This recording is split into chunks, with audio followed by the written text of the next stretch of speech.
Hey, welcome back to the Spark Faith podcast. Today we are going to dive a little bit deeper into keeping our promises to ourselves versus keeping promises to other people. And if you're anything like me, for so long, I definitely did not keep promises to myself.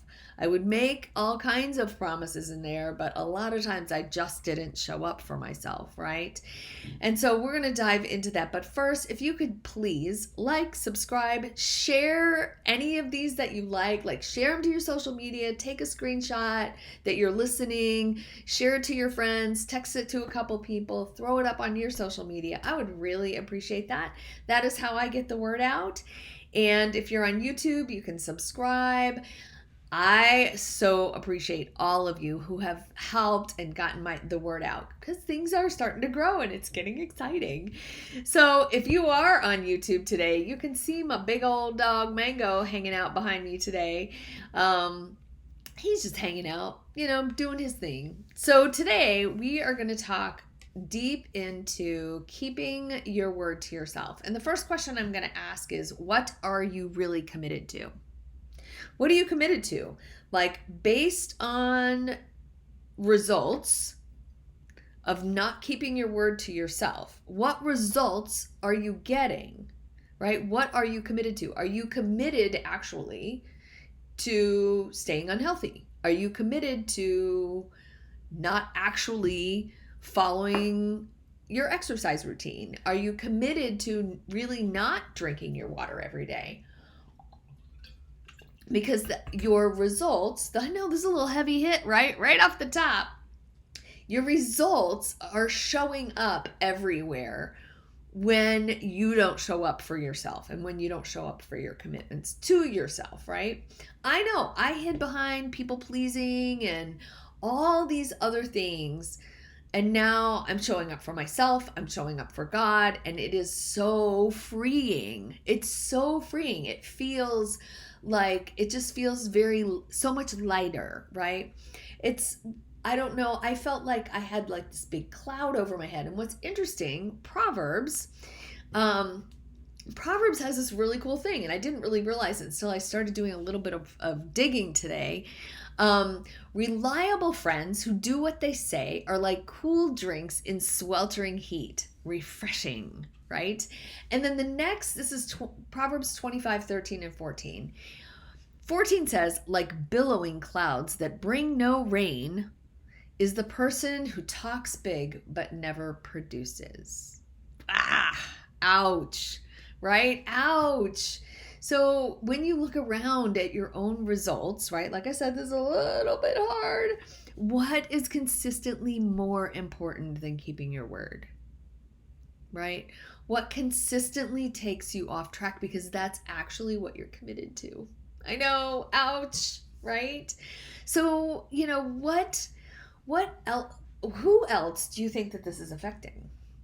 Right? If you're single, maybe it's not affecting anybody except for maybe your dog is gaining weight because you're not doing the walking, or I don't know, I'm just making it up. But I can tell you that my kids started coming up with the same stuff that I was saying. Yeah, I didn't get to that. Yeah, we didn't take time for that. Yeah, I didn't have time for that.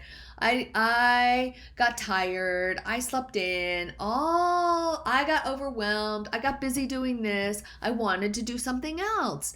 And they weren't committed to certain things that they had promised themselves and me, but that's the whole parenting thing. But they hadn't really committed to being true to themselves either, because I wasn't being true to myself.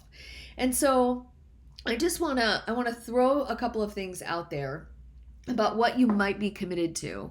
And there's 5 things. Are you committed to comfort or courage? Comfort or courage? Are you committed to looking good, like making it look good, versus character development? Are you looking for control versus being passionate and empathic and really like feeling through situations and feeling other people, right? Are you committed to being right?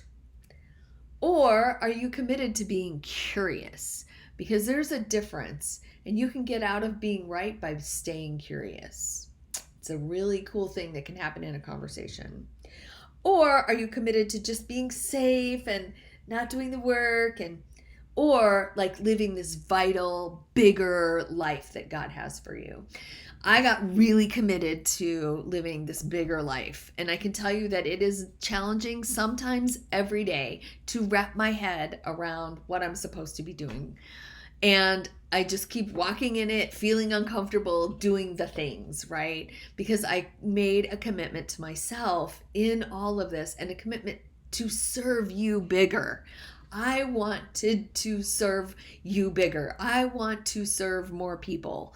And doing a podcast and being able to get a little piece of who I am out there, and hopefully giving you some information that serves you.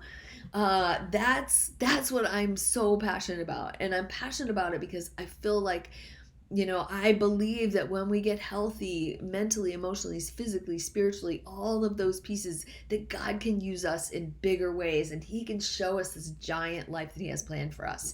So you can do this too, right? It's just taking that step towards really understanding how to commit to yourself. And I help a lot of people with that in my boot camp. I have a 90-day Cultivate boot camp that I've created and in process. And so you could easily jump on and join that, and get in the groove of really understanding how to commit to staying true to who you are and what you say.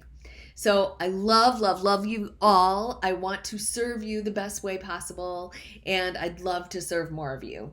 So have a blessed day. Love you. Talk to you soon. Bye.